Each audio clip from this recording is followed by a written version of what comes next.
Good morning and welcome to today's episode of Women Empowerment Program, being organized and sponsored by the Rule of Law and Empowerment Initiative, also known as Partners West Africa Nigeria P1.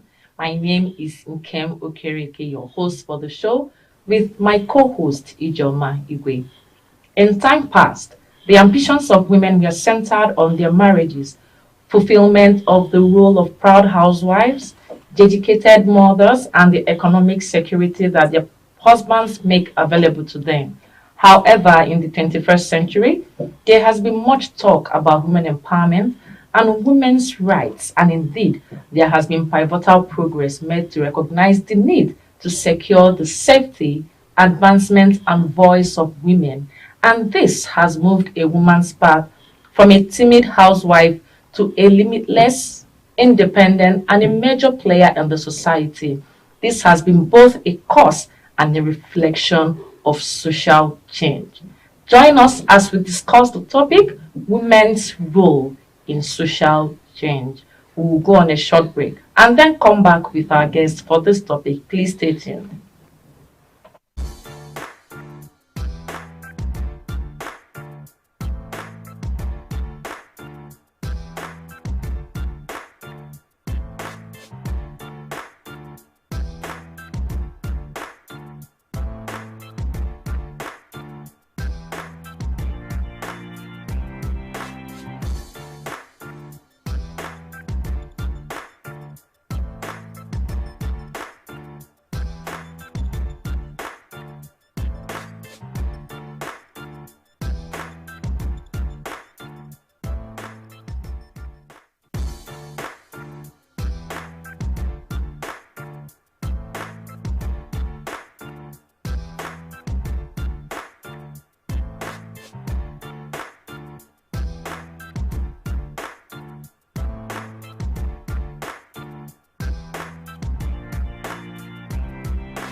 Welcome back to the show.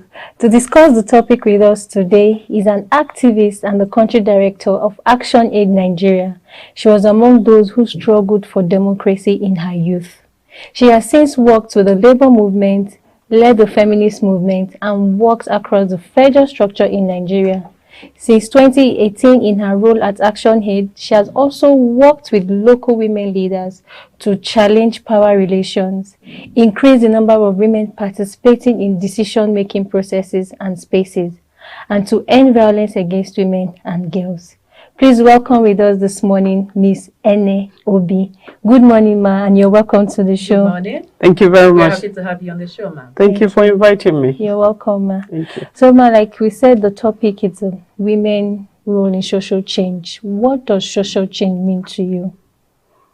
I think when you talk of social change, you're talking about an alteration in maybe a social institution. It could be certain things in terms of technology or behavioral environment. And this can come in the area of education. I will look at it from some of the changes that I've been through in my lifetime, and as it concerns a woman. It has to do with norms and cultural, and Nigeria being a patriarchal environment, you know, also tells you of how a woman finds herself in that environment from the different corners of the country and also the continent. And I'm happy to look at it from the perspective of the African continent and some of the other continents that I have worked. So social change targeted either long or short-term attempt to changing, you know, to altering the status quo. Okay. Thank you very much. So, in the African setting, what do you think are the major drivers of social change? Like, give us examples of the key changes that has happened in Nigeria. You know, at the country level, and also at the continental level with the African Union, and then you have the UN. You know, it's a multitude against the most vulnerable groups. And we talk about the women. I know I've read, gone through some of the preface that you have pulled out. And so it's about women's subjugation. It's about patriarchal environment where women don't have a voice. And like you said in your write-up, that women have been comfortable, or maybe, it's a maybe, because it may not be that even the women that have gone before us, whether they were comfortable with the roles that they have or not. But the priority looks at women production, reproduction, because women are the ones that are producing the workforce, for any country or for the continent or for the world. They are charged with that role. And so it used to be normal that a woman should be comfortable being married, the man will provide for you, and so the terrain is to find a good man who has resources and can take care of a woman to marry a woman. But it's not so anymore. In the 21st century, that has changed. You used to have the men providing for women, but the status quo changed. Many women are providing for the men. And then we have an environment where there is a huge unemployment gap, where the men are resourceful, the men are qualified, young and old are qualified, and they no longer have work. You can also, because the African tradition charges a woman, to look at yourself, a man, to provide for the family. So when the man doesn't have work, it becomes a problem. And he's in a home and you have a wife. It's a problem because you can no longer provide. But in the 21st century, if you are lucky, the woman has a job. And if the woman has a job, it starts providing for the family. But you are also having the challenge in terms of the woman providing and the man is not accepting. And so you have violence in the family because the man feels, I should be the one to provide for the family. And for ActionAid, we believe in people living a life of dignity. But the dignity is being shredded by even the systems that create it. Because when you don't have a job, today your wife is feeding the family. When it comes to school fees, you can no longer be asked, Daddy, can I have my school fees and all of that? It's a woman that is having it. And so the woman is coping with a stereotype that says it's a man that is supposed to provide and is no longer providing. And the woman is also tired of saying, I have to be the one providing for you. But it shouldn't be like that. When you are in a family, you are earning on behalf of that family. Whatever role that you are playing, you are earning on behalf of the family. So we have a changing tide, both at the community levels and at the different levels. And so it's a big challenge to look at some of the things that have come, but we have been able to look at it from the perspective of government putting the gender policies, mainstreaming women, but one core is women education. The education of the girl child, the issues of early marriages. In some places when we were growing up, it was natural for you to just walk away from your primary school. Many of my mates were married when we were just coming out of primary school. Their lives were distorted. But it's not the norm anymore. I was coming out from my grandfather's compound. I was the first graduate, of a girl to graduate from my great-grandfather's compound. But it's no longer that. I have produced for my children now, almost all of them are graduates now, my cousins and everybody. So we have a multitude of graduates in our grandfather's compound. But the issue of patriarchy still persists. And for the women to make their contribution, so education is very key. Education of the girl child. And it has to be a long, term environment investment in the education of the girl child. And people need to be able to break that, not only with the family, but also the policies that we make. And the kind of, if you are giving scholarships and all of that. And so much, in this country, there is a lot that is happening. And I've had the opportunity to work in different countries in Africa. The story of the girl child is the same. It's not only in Nigeria that you have early marriages and yet you have the Child Rights Act, which is a UN, it started from the UN. It has now gone to the national level, from the AU level, and then it goes to the country level. I think about 26 states now have domesticated. But for a very long time, it stood at 24 states. And then you have about 12 states that you could not domesticate because they feel, like somebody will tell me in one of the states, the parliamentarian told me, he said, Is it the men that marry the 14-year-old and the 16-year-old that you want them to pass a law? Exactly. Criminalizing, such attitudes. So we do have a lot that we need to look at. Okay, then to get more clarification on this, you mentioned that the key social change that you have, that you can give us an example is how men used to provide for the family, but now women are beginning to take up that responsibility. And I would say that from what I got from you, you think that a major factor that has affected or that has caused social change is education. So are there other factors that you think that has caused social change in the society? No, the issue of education is directed at what we can do to encourage the social change, so that the education of the girl child and education of the boy child. Because if you educate the girl child and you don't educate the boy child, then some other people, what has happened in many parts of the country, some old men will come and marry the young ones, and the young ones who graduated from them in school, or who should have graduated with them. So we are following from both ways. But education is not only the formal. In terms of changing and implementation of policies, it's very, very key. The issue of the provision of gender responsive public service, quality gender responsive public service is very, very important. Because if you have education, so it's a kind of multiple approaches. Even in education, you have to have different sectors working together.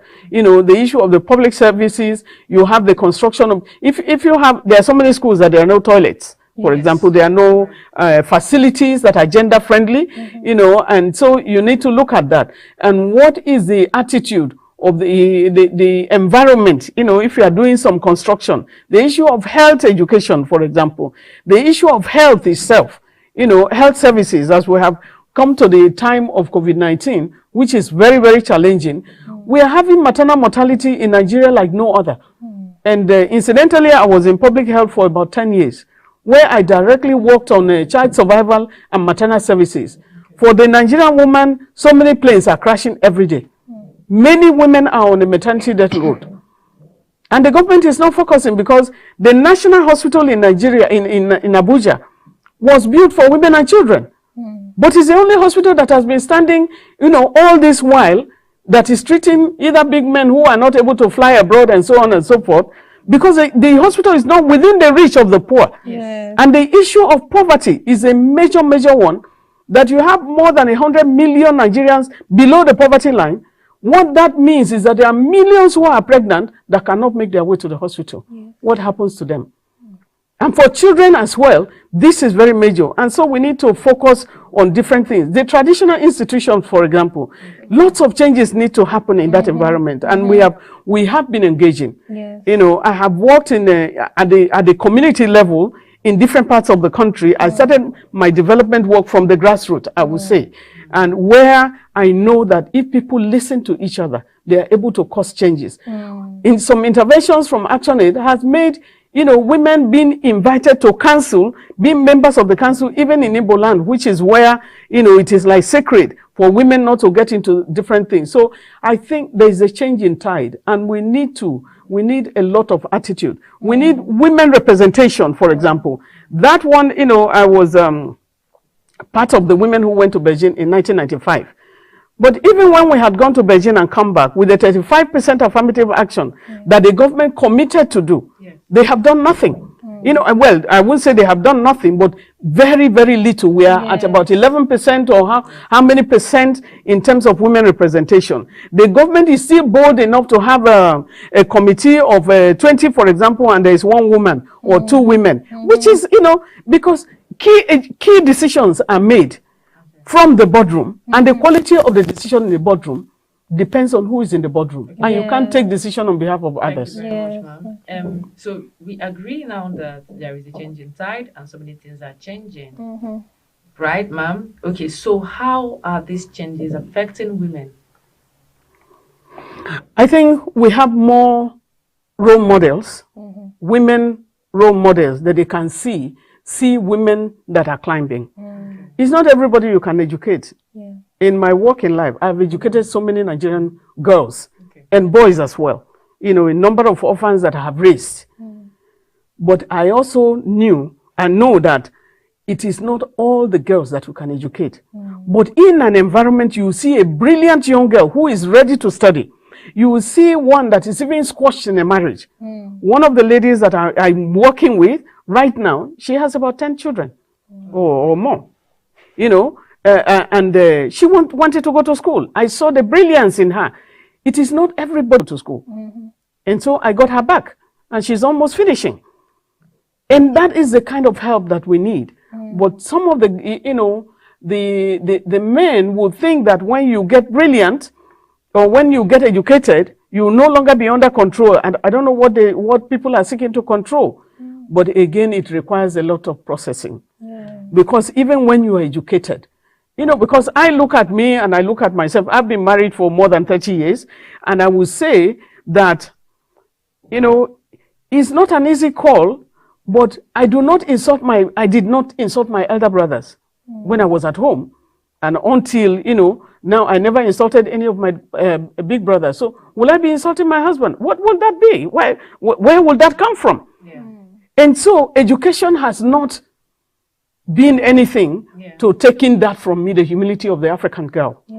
And that is something that I really, acknowledge. So that culture is in me, and I wish to contribute to my own, to my society by being there for my children, by being there for my husband, and being there for the community. And I have raised the boundaries or broken the chain for so many girls who want to go to school. And so we need to acknowledge that to have a healthy family, you need a girl child and a boy child to help themselves, especially in a country like Nigeria, that you don't know who has a job today. And we need to work on that.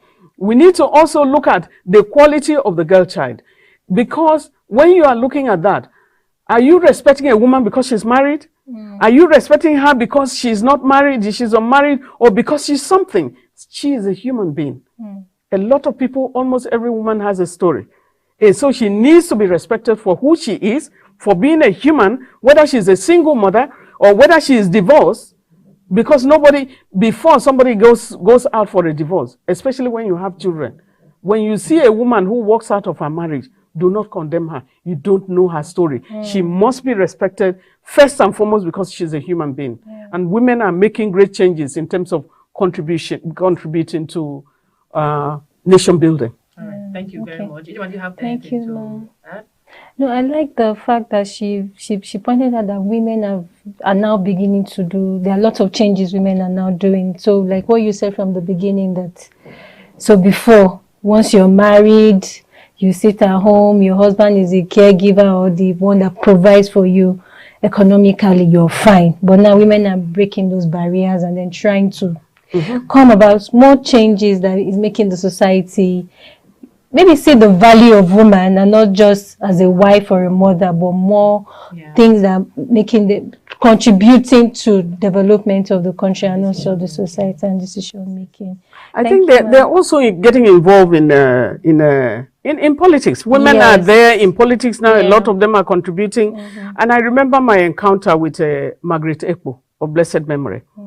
So we paid her a visit, and she was challenging every one of us. And that during her time, she was able to go to Fumilayo Ransom Kuti, go and beg the husband to allow them to go together. Gambo Saraba will take a train all the way, to Lagos, and they will join. And Nnamdi Azikiwe, Dr. Nnamdi Azikiwe of blessed memory, will fund the vehicle for them, will fuel the vehicle for them, and they will go across thousands of kilometers to go and save a woman. And the question to her is, they were not educated or not properly educated. They were standard 7.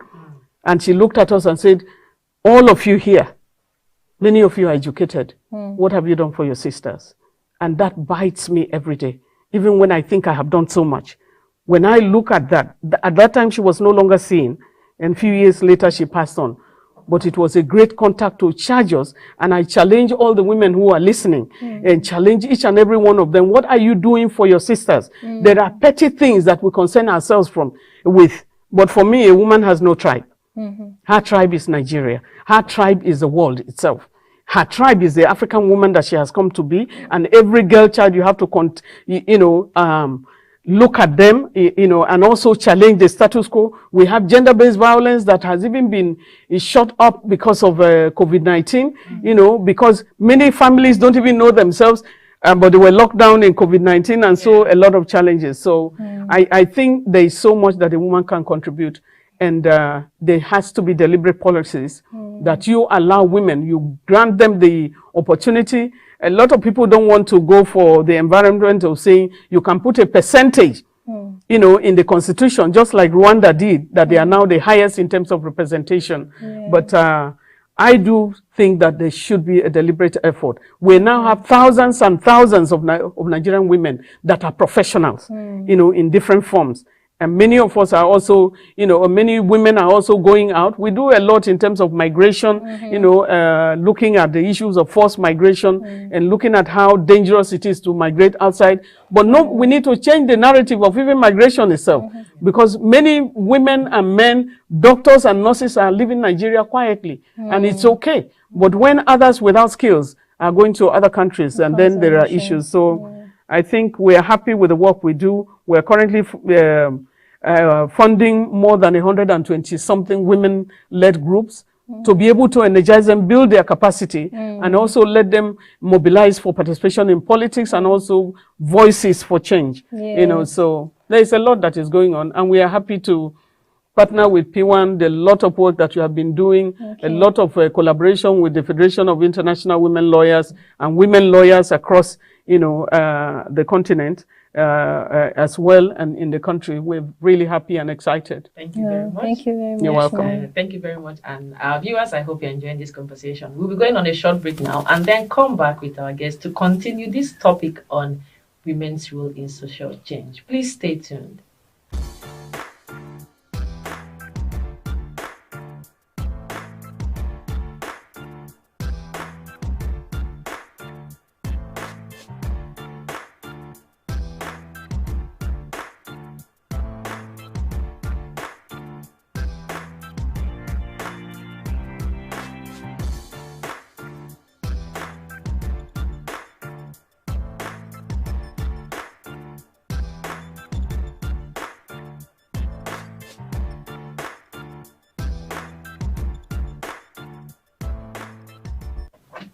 Welcome back to the show. I hope you're enjoying this interesting conversation we are having here with Mrs. Ene Obi.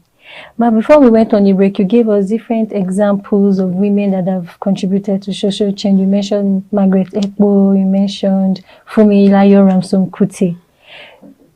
Coming back to the 21st century now, how do you think we can enhance women's role in social change?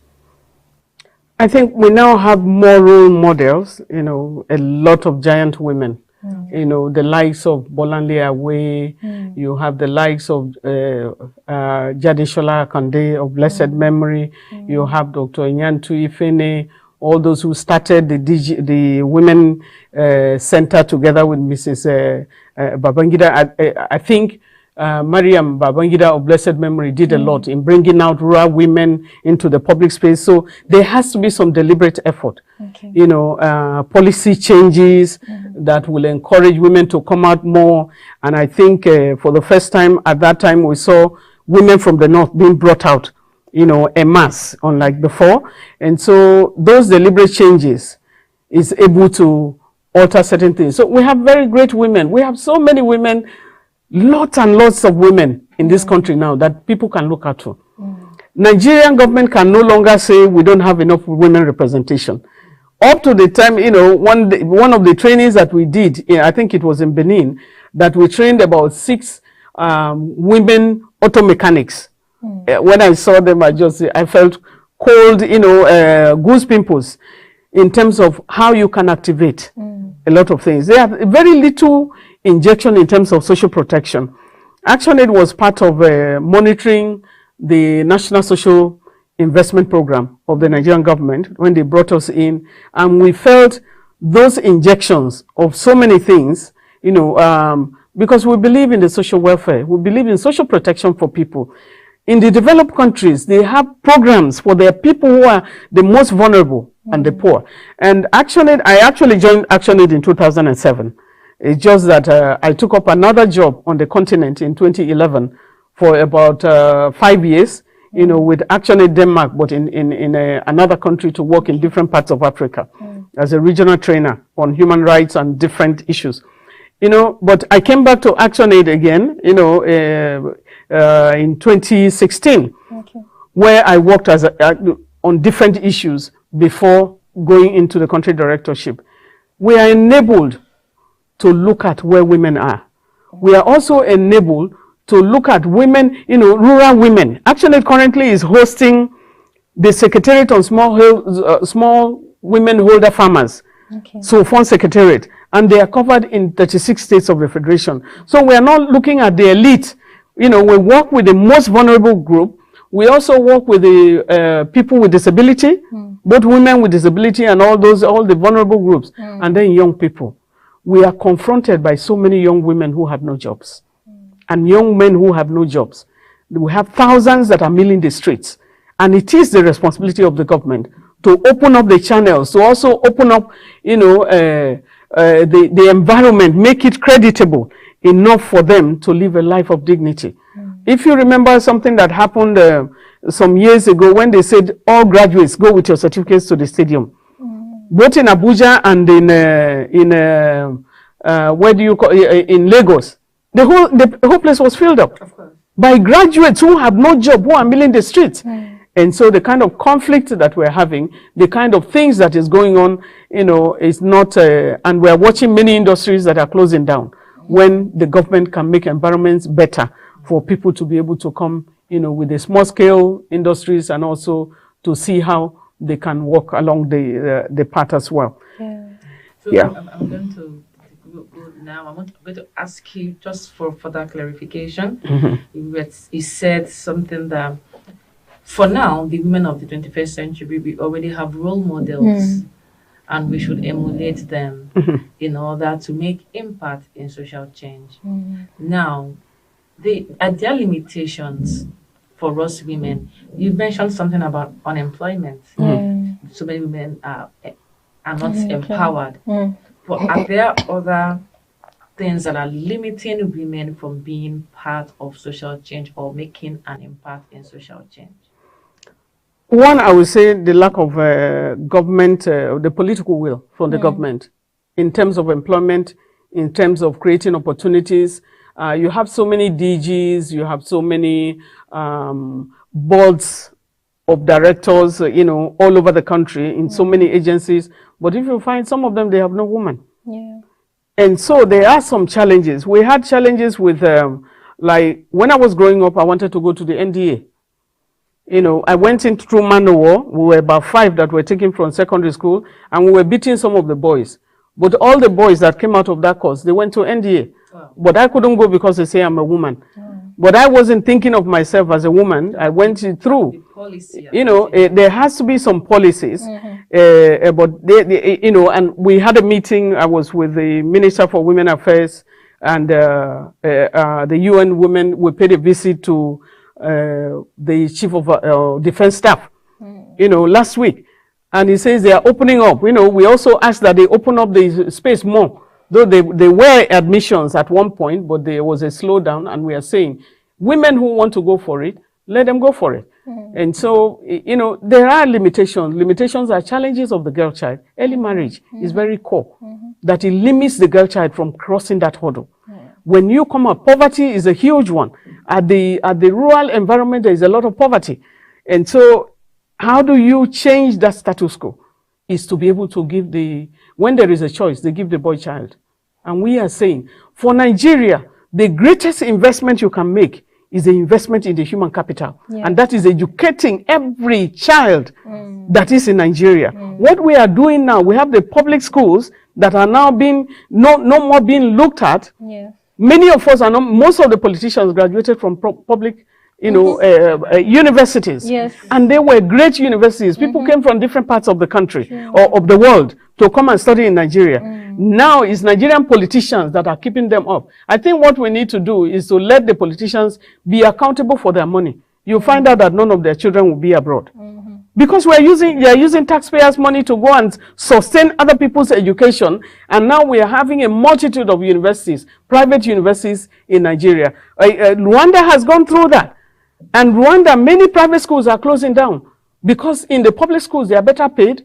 They are closing. The teachers are going to the public schools to teach, and more people are going there. You can imagine Nigeria is going to Ghana to go and study. Nigeria is going to Uganda. Why have we belittled? If you don't leave the stage better than you met it, you're a wasted generation.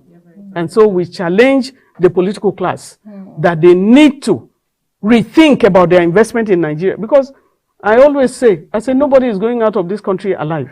So if you are looting and you are denying the poor children their own facilities to be able to go, if the colonial masters can send you abroad and provide a system for you that sends you abroad to go and study and come back to Nigeria so that you make a better Nigeria. You provide scholarships that you end up giving to your children, and that you have to know somebody that was not the Nigeria that started. And so we need to go back. Thank you very much. Thank you too. Out of time. Ijoma, do you have Thank you so much. to add to what she has said? Maybe like a cap or something? Yeah, thank you very much, Ma, for that insights. I like the fact that she talked about political will. There needs to be political will for more social change to take place. Yes. Yes, thank you very much, Ma, for that insight. So thank you very much, Mrs. My pleasure. Obi. And thank you, our viewers, for taking our time to watch today's episode, Women's Role in Social Change. Remember to always put in the comment section topics you would want us to discuss still on women empowerment. But for now, I will say see you next week Friday at 11 a.m. Our Facebook channel, Partners West Africa, Nigeria. So for now, I will say bye.